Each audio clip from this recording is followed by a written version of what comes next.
essa diferenciação, né, e quais os desafios para que a gente enfrente elas. Muito obrigado, seja bem-vindo. Obrigado, Júlio. Muito obrigado para a família da TAG, em nome do Plínio, pelo convite. É uma honra, uma satisfação muito grande para a Alta Mogiana estar podendo contribuir com a nossa visão sobre o que nós entendemos que possam ser os desafios e as oportunidades olhando para frente. E no nosso caso, a gente não poderia perder a oportunidade de, numa data tão marcante como o que nós estamos celebrando nesse seminário esse ano, os 100 anos do etanol no Brasil, por que não então explorar um pouco melhor o que nós podemos enxergar em relação a oportunidades e desafios para o etanol, não só no Brasil, mas por que não também em outros países que queiram aproveitar a experiência, a expertise nossa e queiram adaptar isso para os seus mercados. Então, o que nós vamos mostrar aqui vale para o mercado brasileiro, mas vale também para outros países que julguem que isso possa fazer sentido para as suas economias. Então, vamos colocar aqui a apresentação. Luiz, microfone e controle de apresentação é igual gerente de banco. A hora que você mais precisa, ele some. Aqui no caso... Então, cadê? Os bancários me perdoem, hein? Eu sou neto de bancário, viu? Por isso que eu estou brincando. Cadê o pessoal da técnica para nós? E essa frase não é minha, viu, gente? Essa frase é do vice-presidente Geraldo Alckmin, tá? Fique tranquilo. Acho que eu vou pedir uma assistência para quem já conseguiu e já...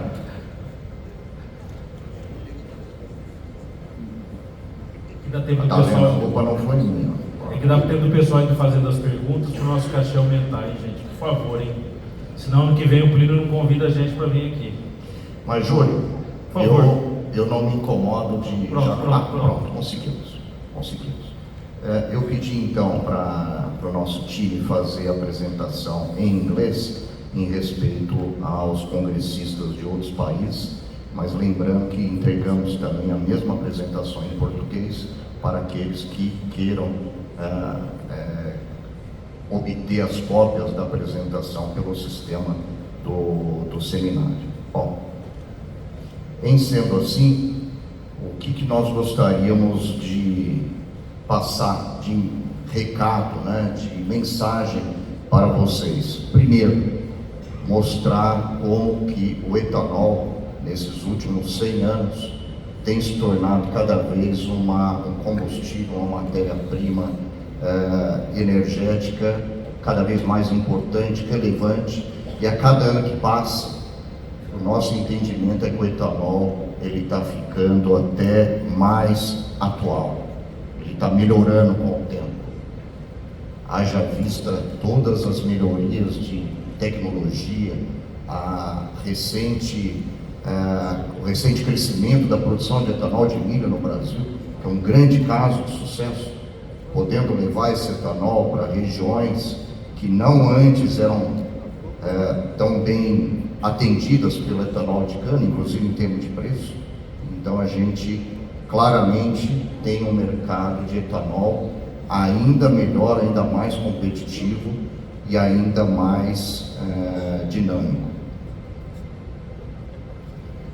E a primeira provocação que eu gostaria de fazer aqui é com os meus colegas do setor, com os outros produtores, inclusive não apenas as usinas, as destilarias, produtores de etanol de milho, mas também aos produtores e fornecedores de cana. Eu pergunto aos senhores, por que não aproveitarmos a capacidade que nós temos nas nossas colunas de destilação e aumentarmos o teor alcoólico do etanol? Hoje nós sabemos que o álcool hidratado, que é o que nós usamos nos nossos automóveis, contém 7% de água, aproximadamente 7%. É o que nós chamamos de teor alcoólico. ou seja, o álcool hidratado, o etanol hidratado, ele tem 93% de teor alcoólico. Isso, na nossa visão, acarreta alguns limitantes do produto. Primeiro limitante, que é o mais óbvio, nós estamos transportando água. Não é uma coisa muito eficiente você ficar transportando 7% de água para lá e para cá. Em segundo lugar, nós estamos armazenando água também, o que também não me parece ser muito eficiente.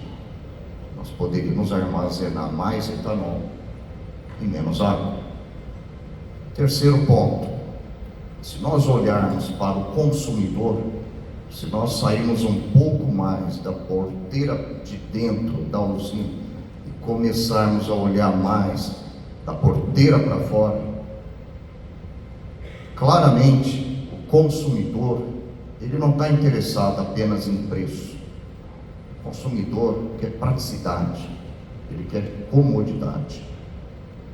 Há 30 anos atrás, quando eu estudei administração de empresas aqui em São Paulo, a teoria do marketing era baseada nos 4 P's do Philip Kotler. O professor Arlélio está aqui, sabe bem disso, né, doutor Arlélio?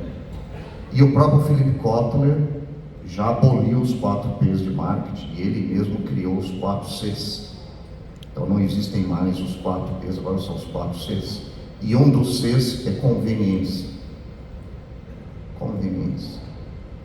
E tendo a possibilidade de colocarmos um etanol com uma graduação alcoólica maior do que os 93%, nós conseguiríamos dar mais comodidade ao consumidor do nosso combustível. Por quê?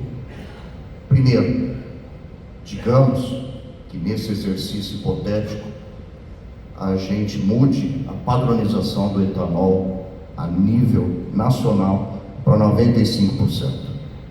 É algo totalmente plausível. As nossas colunas de destilação, elas têm capacidade para fazer isso.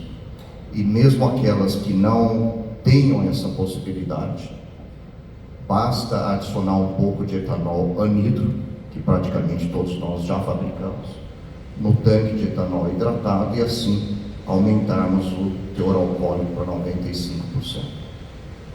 E por que isso é conveniente para o consumidor? Porque o consumidor vai ter um carro com mais autonomia. Tendo mais autonomia, ele vai menos vezes ao posto. Isso é conveniência. E eu conheço muitas pessoas que o único motivo de não abastecer etanol ao invés e preferem a gasolina é simplesmente a conveniência de menos vezes ao posto, principalmente o público feminino, diga-se de passagem. Bom, então eu acho que nós teríamos uma vantagem enorme para o consumidor, dele poder ter um carro com uma eficiência maior. Pelos nossos cálculos, a eficiência ela poderia sair de 70%, que é a eficiência hoje aceita pelo mercado entre a paridade de etanol e gasolina, e nós poderíamos ir para 75% de eficiência. E aí que estaria também um grande benefício para o nosso setor. Automaticamente ganhar 5% de paridade é algo que tem muito valor no mercado, tem muito dinheiro na mesa. Então a minha primeira provocação que eu faço aqui é para todos os meus pares, que vocês voltem para as suas unidades, que vocês conversem com os seus respectivos gerentes e diretores industriais. Vocês vão perceber que aumentar o teor alcoólico do etanol hidratado é algo relativamente simples, não exige nenhum grande investimento. Evidentemente que vai haver um pouquinho de perda de capacidade de produção diária, porque esse etanol vai precisar ficar um pouco mais de tempo na coluna de destilação, tá? Mas eu acredito que os benefícios de ter um carro mais eficiente, eles compensam os dissabores de uma produção ligeiramente menor de capacidade, que é o que nós teremos nesse caso.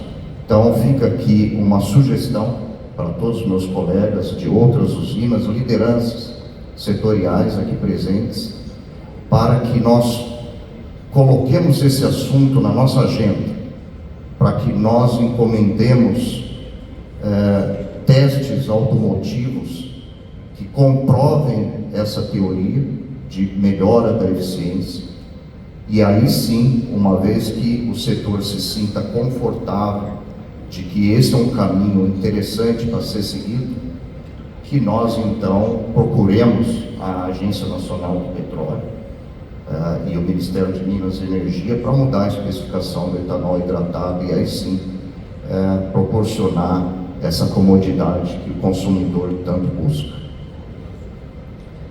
Bom, então essa seria a primeira colocação minha. Vamos ver se agora eu consigo. Ótimo. Bom, vou passar rapidamente, por conta do tempo, sobre outros usos do etanol que já foram cobertos aqui nesse congresso, nesse seminário. A única colocação que eu gostaria de fazer em relação a esses novos usos do etanol é que, na nossa visão, isso ainda leva um pouco de tempo. E é por isso que, dados os grandes desafios enormes, ao nosso ver, tanto do SAF como do mercado de bunker e outros, nós gostaríamos de discutir soluções de mais curto prazo e com menos investimento e com menos risco, para que essa transição para esses novos usos também ocorra de forma ordenada. Outra sugestão que eu queria colocar aqui se refere aos distribuidores de combustível, aos postos de combustível, e eu me baseio muito no que eu vejo em viagens fora do Brasil. Todos vocês devem ter prestado atenção, terem reparado que normalmente quando nós estamos num país diferente e nós vamos a um posto de combustível, nós temos diferentes graduações de gasolina para nós comprarmos. E aonde que está essa diferença? Na octanagem. Ou seja, vamos dar um exemplo do mercado americano, que é um mercado bem dinâmico nesse aspecto. Você tem desde uma gasolina com 87 octanos até uma gasolina com 93 octanos.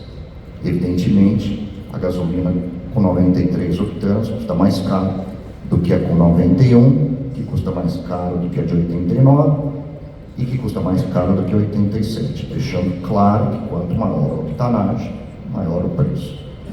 Tudo bem, essa informação é visível em todas as bombas de combustível de qualquer posto dos Estados Unidos e na Europa também.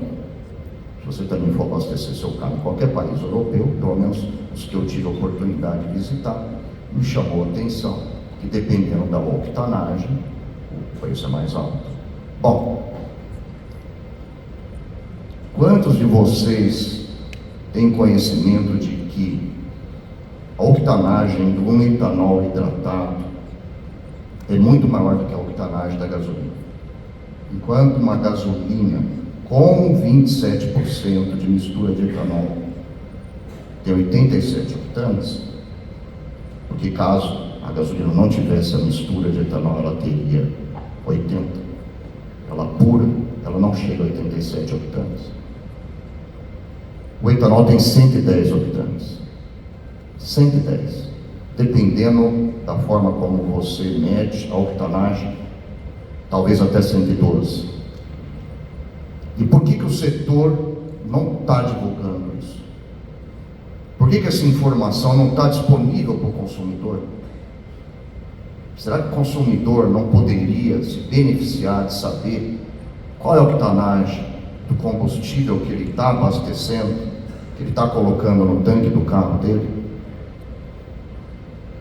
Então, é exemplo do consumidor brasileiro que vai comprar um carro numa agência e ele tem lá a faixa de eficiência do carro, verde, amarelo, vermelho, a exemplo do consumidor que vai comprar um refrigerador e dependendo do uso energético da geladeira, ele tem essa informação ali para ele tomar a sua decisão.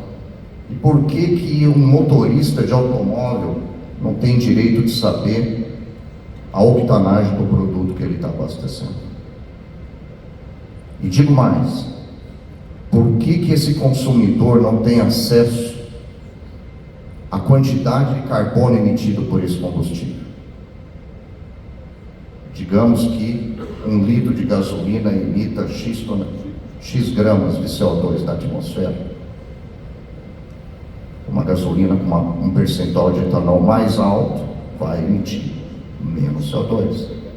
E o etanol puro, menos CO2 ainda. E por que nós não temos essa informação na bomba de combustível? Então, a minha segunda provocação aqui nesse seminário é para os distribuidores e os postos de combustível desse país e para as agências regulatórias também, para que nós possamos dar ao consumidor o que, na minha opinião, ele precisa, que é informação e respeito. Quando nós damos informação, nós estamos respeitando a inteligência do consumidor. Vamos deixar o consumidor decidir se ele quer abastecer o etanol ou a gasolina, não apenas por uma questão de conveniência ou de preço, mas também por qualidade e por sustentabilidade. E por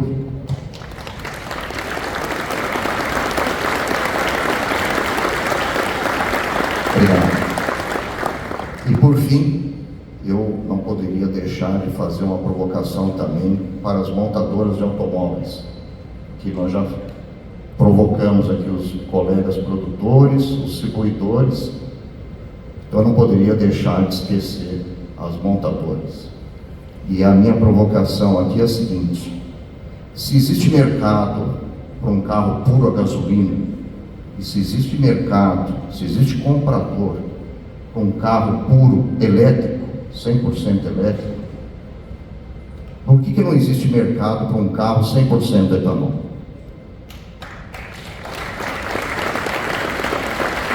Por quê? Por que nenhuma montadora brasileira se atreveu até agora a desenvolver um automóvel com motor puro a etanol, com a otimização da sua capacidade energética voltada para o etanol, sendo que claramente nós temos um ganho de eficiência energética quando nós fazemos uma adaptação de um automóvel para o combustível que ele está usando. Então nós sairíamos facilmente de uma eficiência de 70% para 80%, no mínimo. Nós ganharíamos mais de 10% de eficiência apenas em termos um carro com toda a regulagem do motor para aproveitar a maior octanagem do etanol.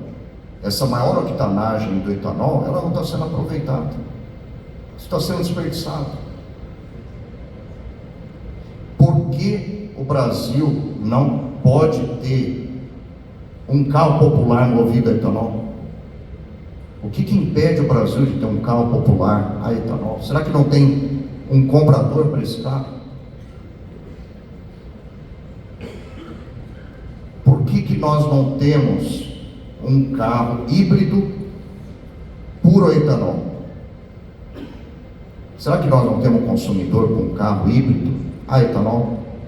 Um carro que, ao invés de ter 80% de eficiência energética em relação à gasolina, ele poderia ter 90, 95% de eficiência energética em relação a um carro a gasolina comum. E aí eu aproveito a sua presença, Júlio, e provoco você também. Será que o governo federal não estaria interessado em estimular um carro puro a etanol? Eu acho que sim. Eu acho que o governo federal adoraria estimular um carro puro a etanol, principalmente um carro popular. Então eu faço aqui essa provocação, porque para nós tirarmos as pessoas da zona de conforto, nós precisamos falar com todos os players. Não adianta só o produtor querer. O produtor tem que achar que aquela ideia faz sentido, mas o distribuidor também tem que achar. O consumidor tem que gostar da ideia, a montadora tem que gostar, e o órgão público tem que abraçar a ideia também. Será que o governo do estado de São Paulo não pode dar um mínimo incentivo de IPVA para um carro puro etanol? Eu tenho certeza que sim. Eu tenho certeza que o governador Tarcísio e a sua equipe estaria mais do que aberta para fazer uma diferenciação de IPVA, seja no valor em si, ou seja, talvez no alongamento do pagamento das parcelas do IPVA. Então, digamos, ao invés de pagar o IPVA em 3, 4 parcelas, quem tiver um carro etanol vai pagar em 12 parcelas mensais, num carro que seja acessível, que tenha uma eficiência maior do que 70%, que é o que o consumidor quer. O consumidor quer mais eficiência, o consumidor ele quer gastar menos na hora de comprar o carro, ele quer gastar menos na hora de abastecer, e depois que ele abastecer, ele quer o menor custo por quilômetro rodado. E nós temos condição de dar isso para esse consumidor. E por fim, eu quero lembrar de uma frase do ex-Beatle John Lennon, uma frase famosa dele, de que quando a gente sonha sozinho, isso é apenas um sonho. Mas quando nós sonhamos juntos, o sonho pode se transformar em realidade. Então eu faço aqui um apelo a todos vocês: me ajudem a transformar esse sonho em realidade.